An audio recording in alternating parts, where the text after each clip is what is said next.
പ്രിയ കുട്ടികളെ, 7ാം ക്ലാസ്സിലെ അടിസ്ഥാന ശാസ്ത്രം ബേസിക് സയൻസിൻ്റെ പാർട്ട് 3 വീഡിയോ ആണിത്. പാർട്ട് 1, പാർട്ട് 2 വീഡിയോ ഇതിനു മുമ്പ് നൽകിയിട്ടുണ്ട്. അതും കൂടി പോയി കാണണേ. കൂടാതെ നമ്മുടെ ചാനലിൽ എല്ലാ ദിനാചരണ ക്വിസ് വീഡിയോകളും നൽകുന്നുണ്ട്. അതും കൂടി കാണുക. എല്ലാ ക്വിസ് പ്രോഗ്രാമിനും പങ്കെടുത്ത് നല്ല വിജയം നേടുക. കഴിഞ്ഞ ക്ലാസ്സിൽ നമ്മൾ പഠിച്ചത് പതിവെക്കൽ, അതിൻ്റെ ഗുണങ്ങളും ദോഷങ്ങളൊക്കെയാണ്. ഈ വീഡിയോയിൽ കമ്പൊട്ടിക്കലാണ് പഠിക്കുന്നത്. ചിത്രം നോക്കൂ. ഈ മാവിൻ്റെ ഒരു തൈ വേണം. അത് പതിവെക്കൽ വഴി ഉണ്ടാക്കാൻ കഴിയുമോ? മാവിൻ്റെ കൊമ്പിൽ വേര് പിടിപ്പിക്കാൻ പ്രയാസമാണ്. വിത്ത് നട്ടാലോ? മാങ്ങ ഉണ്ടാകാൻ കുറേ വർഷങ്ങൾ കഴിയും. അതിന് ആ മാവിൻ്റെ എല്ലാ ഗുണങ്ങളും ഉണ്ടാകുമോ? അതും അറിയില്ല. അപ്പോൾ ഈ മാവിൻ്റെ എല്ലാ ഗുണങ്ങളോടും കൂടിയ തൈ എങ്ങനെ ഉണ്ടാക്കാം? താഴെ 2 പട്ടിക നൽകിയിട്ടുണ്ട്. 2 ഇനം മാവുകളുടെ സവിശേഷതകൾ അടങ്ങിയ പട്ടികയാണ്. ഒന്ന് നാടൻ മാവും, രണ്ടാമത്തേത് നീലൻ മാവും. നാടൻ മാവിൻ്റെ പ്രത്യേകതകൾ എന്തൊക്കെയാണ്? താരതമ്യേന ചെറിയ മാങ്ങ, പുളിയുള്ളതോ മധുരമുള്ളതോ ആയ മാങ്ങ നമ്മുടെ മണ്ണിൽ നന്നായി വളരും. പ്രത്യേക പരിചരണം ആവശ്യമില്ല. നീലൻ മാവ് എങ്ങനെയുള്ളതാണ്? വലിയ മാങ്ങ, നല്ല മധുരമുള്ള മാങ്ങ, നമ്മുടെ മണ്ണിൽ നന്നായി വളരില്ല, നല്ല പരിചരണം വേണം. ത്തിൻ്റെ ഗുണമേന്മയിൽ ഏത് മാവാണ് മികച്ചത്? നീലൻ മാവിനെ അപേക്ഷിച്ച് നാടൻ മാവിന് എന്തെങ്കിലും ഗുണമേന്മയുണ്ടോ? നമ്മുടെ മണ്ണിൽ നന്നായി വളരും. പിന്നെന്താണ് പ്രത്യേകത? അതിന് പ്രത്യേക കെയറിങ്, പ്രത്യേക പരിചരണം ആവശ്യമില്ല. നീലൻ മാങ്ങ ഇങ്ങനെയുള്ളതായിരിക്കും, വലുതായിരിക്കും, നല്ല മധുരം ഉണ്ടാകും. അപ്പോൾ മക്കളെ, ഒരു ചോദ്യം ചോദിക്കട്ടെ. നീലൻ മാവിൻ്റെ ഒരു കമ്പ് നാടൻ മാവിൻ്റെ ഒരു തൈയിൽ വെച്ച് പിടിപ്പിച്ച് ഒരു പുതിയ തൈ ഉണ്ടാക്കിയാൽ ആ മാവിന് എന്തൊക്കെ പ്രത്യേകതകൾ ഉണ്ടാകും? നമ്മുടെ നാട്ടിൽ നന്നായി വളരും.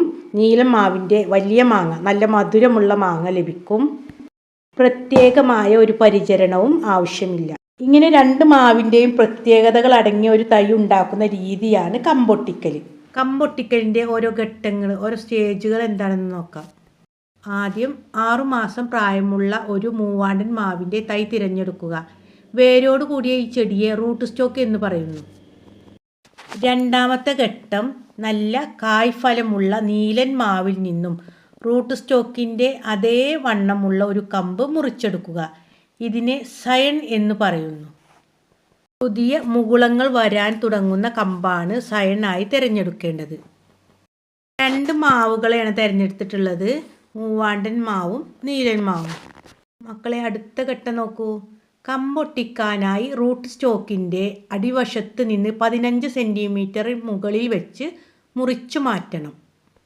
ഫസ്റ്റ് നമ്മൾ തിരഞ്ഞെടുത്ത തൈയാണ് റൂട്ട് സ്റ്റോക്ക്. ആ റൂട്ട് സ്റ്റോക്കിൻ്റെ അടിവശത്ത് നിന്ന് 15 സെൻറ്റിമീറ്റർ മുകളിൽ വെച്ചാണ് മുറിക്കേണ്ടത്. ആ മുറിച്ച ഭാഗത്ത് നടുവിൽ കത്തി ഉപയോഗിച്ച് 4 സെൻറ്റിമീറ്റർ നീളത്തിൽ താഴേക്ക് മുറിക്കുക. സയണിൻ്റെ അടിഭാഗം 2 വശവും ചിത്രത്തിൽ കാണുന്നത് പോലെ ചെരിച്ചു ചെത്തണം. റൂട്ട് സ്റ്റോക്കിൽ ഉണ്ടാക്കിയ വിടവിലേക്ക് സയൺ തിരുകി വെച്ച് പോളിത്തീൻ ടേപ്പ് ഉപയോഗിച്ച് ചുറ്റിക്കെട്ടണം. സയൺ ചെത്തിയെടുക്കുമ്പോൾ 2 സൈഡും ഒരുപോലെ ചെത്തിയെടുക്കണം. ഇത് റൂട്ട് സ്റ്റോക്കിൻ്റെ ഗ്യാപ്പിലേക്ക് തിരുകി ഇറക്കി വെച്ച് അത് ടേപ്പ് ചെയ്ത് കെട്ടുമ്പോൾ വിടവ് വരാതെ ശ്രദ്ധിക്കണം. ഏറെ കുടുങ്ങിയിട്ടത് നശിച്ചു പോകാൻ സാധ്യതയുണ്ട്. മക്കളെ, അപ്പോൾ എന്താണ് കമ്പൊട്ടിക്കൽ? 6 മാസം അല്ലെങ്കിൽ 1 വർഷം പ്രായമുള്ളൊരു മൂവാണ്ടൻ തൈ അല്ലെങ്കിൽ ഏതെങ്കിലും നല്ലൊരു മാവിൻ തൈ എടുക്കുക. 15 സെൻറ്റിമീറ്റർ മുകളിൽ വെച്ച് മുറിച്ചെടുക്കുക. അതുപോലെ നല്ല കായ്ഫലമുള്ള മറ്റൊരു മാവിൻ്റെ കൊമ്പെടുക്കുക. കൊമ്പെടുക്കുമ്പോൾ ശ്രദ്ധിക്കേണ്ട കാര്യങ്ങൾ എന്തൊക്കെയാണ്? റൂട്ട് സ്റ്റോക്കിൻ്റെ അതേ വണ്ണമുള്ള കമ്പായിരിക്കണം. പുതിയ മുകുളങ്ങൾ വരാൻ തുടങ്ങിയ കമ്പായിരിക്കണം. ഈ കമ്പിൻ്റെ അടിഭാഗം ചെത്തിയെടുത്ത് റൂട്ട് സ്റ്റോക്കിൻ്റെ വിടവിലേക്ക് ഇറക്കി വെച്ച് പോളിത്തീൻ ടേപ്പ് കൊണ്ട് മുറുക്കി ചുറ്റി കെട്ടുക. പിന്നെ എന്ത് ചെയ്യാം? സയൺ സ്റ്റോക്കിനോട് ഒട്ടി വളർന്നു കഴിഞ്ഞാൽ ചെടി സൗകര്യപ്രദമായ സ്ഥലത്തേക്ക് മാറ്റി നടാം. ചെറിയ മുകുളങ്ങളൊക്കെ ഉണ്ടായിക്കഴിഞ്ഞാൽ വേറെ സ്ഥലത്തേക്ക് മാറ്റി നടാം. ഗുണമേന്മയുള്ള ഒരു സസ്യത്തിൻ്റെ കമ്പ് അതേ വർഗത്തിൽപ്പെട്ട വേരോട് കൂടിയ മറ്റൊരു സസ്യത്തിൽ ഒട്ടിച്ചേർത്ത് മികച്ച ഇനം തൈ ഉൽപ്പാദിപ്പിക്കുന്ന രീതിയാണ് കമ്പൊട്ടിക്കൽ. ഒട്ടിക്കാനായി തിരഞ്ഞെടുക്കുന്ന വേരോട് കൂടിയ ചെടിയെ റൂട്ട് സ്റ്റോക്ക് എന്നും ഒട്ടിക്കുന്ന കമ്പിനെ സയൺ എന്നും പറയുന്നു. ഇതിൻ്റെ നേട്ടങ്ങൾ എന്തൊക്കെയാണ്? കമ്പൊട്ടിക്കൽ കൊണ്ടുള്ള ഗുണങ്ങൾ എന്തൊക്കെയാണ്? വേഗത്തിൽ പൂക്കുകയും കായ്ക്കുകയും ചെയ്യും. നമ്മുടെ നാട്ടിൽ നന്നായി വളരും. കുറഞ്ഞ പരിചരണം മതി. സയനായി തിരഞ്ഞെടുക്കുന്ന ചെടിയുടെ എല്ലാ ഗുണങ്ങളും ഇതിനുണ്ടാവും. ഇനി അടുത്തതൊരു ചോദ്യമാണ്. എന്താ ചോദിക്കുന്നത്? കമ്പൊട്ടിക്കൽ വഴി ഉണ്ടായ മാവിൻ തൈ കുറഞ്ഞ കാലം കൊണ്ട് പൂക്കുകയും കായ്ക്കുകയും ചെയ്യുന്നത് എന്തുകൊണ്ടാവാം? കായ്ച്ചു തുടങ്ങിയ മാവിലെ മൂപ്പെത്തിയ കമ്പാണ് നമ്മൾ സയനായി ഉപയോഗിക്കുന്നത്. ഈ ചിത്രത്തിൽ നമ്മൾ കമ്പൊട്ടിച്ചൊരു ചെടിയാണ് കാണുന്നത്. കമ്പൊട്ടിച്ച സ്ഥലത്തിന് താഴെ വളർന്നു വരുന്ന മുകുളം കണ്ടില്ലേ? ഈ മുകുളം മുറിച്ചു മാറ്റിയില്ലെങ്കിൽ ചെടിയുടെ ഗുണമേന്മയെ ബാധിക്കുമോ? ശാസ്ത്ര പുസ്തകത്തിൽ എഴുതൂ. ബാധിക്കും അല്ലേ? നമ്മൾ കമ്പൊട്ടിച്ച ചെടിയുടെ താഴ്ഭാഗത്താണ് അത് വളരുന്നത്. എവിടെയാണ്? റൂട്ട് സ്റ്റോക്കിലാണ് അത് വളരുന്നത്. അങ്ങനെ വളർന്നാൽ ഈ സയനിൻ്റെ ഗുണങ്ങളൊക്കെ ഈ ചെടിക്ക് കിട്ടുമോ? ഇല്ല. സയനിലെ ഗുണമേന്മയുള്ള ഫലങ്ങളൊന്നും ഈ ചെടിക്ക് ഉണ്ടാകില്ല. പിന്നെന്താവും? ഇത് സയനിൻ്റെ വളർച്ചയെ പ്രതികൂലമായി ബാധിക്കും. അതുകൊണ്ട് കമ്പൊട്ടിച്ച സ്ഥലത്തിന് താഴെയുള്ള മുകുളങ്ങളൊക്കെ എന്ത് ചെയ്യണം? മുറിച്ച് മാറ്റണം. മക്കളെ, നമ്മൾ ചർച്ച ചെയ്തത് മൂവാണ്ടൻ മാവിൽ നീലൻ മാവിൻ്റെ കമ്പൊട്ടിക്കുന്ന കാര്യമാണ്. അപ്പോൾ ഇനി വേറെ ചോദ്യം ചോദിക്കുകയാണ്. മൂവാണ്ടൻ മാവിൻ്റെ റൂട്ട് സ്റ്റോക്കിൽ മൂപ്പെത്തിയ മറ്റൊരു മൂവാണ്ടൻ മാവിൻ്റെ തന്നെ സയൻ ഒട്ടിച്ച് പുതിയ മാവ് ഉണ്ടാക്കിയാൽ എന്തെങ്കിലും നേട്ടം ഉണ്ടാകുമോ? ഇതെന്താണ്? റൂട്ട് സ്റ്റോക്കും സയണും മൂവാണ്ടൻ മാവിൻ്റെ തന്നെയാണ്. ഇങ്ങനെ ചെയ്യുന്നത് കൊണ്ട് നേട്ടമുണ്ടാകുമോ എന്നാണ്. നേട്ടമുണ്ടാകും അല്ലേ? കാരണം എന്താണ്? സയണായി എടുക്കുന്ന മാവിൻ കമ്പിന് മാതൃസസ്യത്തിൻ്റെ പ്രായമുള്ളതിനാൽ വേഗം പൂക്കുകയും കായ്ക്കുകയും ചെയ്യും. നമ്മൾ സയണായി തിരഞ്ഞെടുക്കുന്നത് മൂപ്പെത്തിയ മറ്റൊരു മൂവാണ്ടൻ മാവിൻ്റെ കൊമ്പാണ്. അപ്പോൾ അത് വേഗം പൂക്കുകയും കായ്ക്കുകയും ചെയ്യും. അടുത്തത് നിങ്ങളുടെ ശാസ്ത്ര പുസ്തകത്തിൽ കണ്ടെത്തി എഴുതാനാണ് പറയുന്നത്. എന്താണ് ചോദിക്കുന്നത്? മൽഗോവ, നാടൻ മാവിനമായ ഗോമാവ് എന്നിവ ഉപയോഗിച്ച് ഇത്തരത്തിലൊരു തൈ ഉണ്ടാക്കണം. ഇവിടെ ഏത് റൂട്ട് സ്റ്റോക്കായും ഏത് സയനായും തിരഞ്ഞെടുക്കും? നിങ്ങൾ എന്തായിരിക്കും ചെയ്യുക? ആണ് റൂട്ട് സ്റ്റോക്കായി തിരഞ്ഞെടുക്കേണ്ടത്? നമ്മുടെ നാട്ടിലുള്ള നാടൻ മാവായ ഗോമാവിനെയാണല്ലേ, നാടൻ മാവിനെയാണ് എന്ത് ചെയ്യേണ്ടത്? റൂട്ട് സ്റ്റോക്കായി തിരഞ്ഞെടുക്കേണ്ടത്. അതിന് കാരണം എന്താണ്? കുറഞ്ഞ പരിചരണം ആവശ്യമായി വരുന്ന മാവാണത്. അതുകൊണ്ടാണ് അത് നമുക്ക് റൂട്ട് സ്റ്റോക്കായി എടുക്കേണ്ടത്. പിന്നെ മൽഗോവ നമ്മുടെ നാട്ടിൽ വളരുന്ന ചെടിയല്ല, മരമല്ല. മൽഗോവ നമ്മുടെ നാട്ടിൽ വളരാൻ ബുദ്ധിമുട്ടുള്ളൊരു മാവാണ്. അതുകൊണ്ട് അത് സയനായി എടുക്കുക.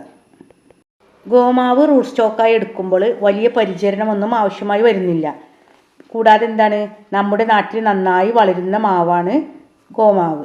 മൽഗോവ സയനായി തിരഞ്ഞെടുക്കുകയാണെങ്കിൽ നല്ല വലുപ്പവും മധുരവുമുള്ള മാമ്പഴങ്ങൾ ലഭിക്കും. ഓക്കെ, കമ്പൊട്ടിക്കൽ മനസ്സിലായില്ലേ മക്കളെ? ഇനി അടുത്തത് എന്താണ്? മുകുളമൊട്ടിക്കൽ. കമ്പിന് പകരം മുകുളമാണ് ഇവിടെ തിരഞ്ഞെടുക്കുന്നത്. ആദ്യം തന്നെ റബ്ബർ തൈൻ്റെ പരസ്യമൊക്കെയാണല്ലേ തന്നിട്ടുള്ളത്. അപ്പോൾ എന്താണ് മുകുളമൊട്ടിക്കലെന്ന് നോക്കാം. ഗുണമേന്മയുള്ള ഒരു സസ്യത്തിൻ്റെ മുകുളം അതേ വർഗത്തിൽപ്പെട്ട വേരോട് കൂടിയ മറ്റൊരു സസ്യത്തിൽ ഒട്ടിച്ചു ചേർത്ത് മികച്ച നടീൽ വസ്തുക്കൾ ഉണ്ടാക്കുന്ന രീതിയാണ് മുകുളമൊട്ടിക്കൽ. മുകുളമൊട്ടിക്കുന്നതിൻ്റെ വിവിധ ഘട്ടങ്ങളൊക്കെ ഒന്ന് നോക്കാം. ഫസ്റ്റ് ഘട്ടം, നല്ല ഇനം പ്ലാവിൻ്റെ ശീലത്തിൽ നിന്നും മുകുളം തൊലിയോടുകൂടി ചെത്തിയെടുക്കുക. ഇതാണ് സയണ് കിട്ടിയില്ലേ? എന്താണ് സയണ്? തൊലിയോടുകൂടി ചെത്തിയെടുത്തൊരു മുകുളം.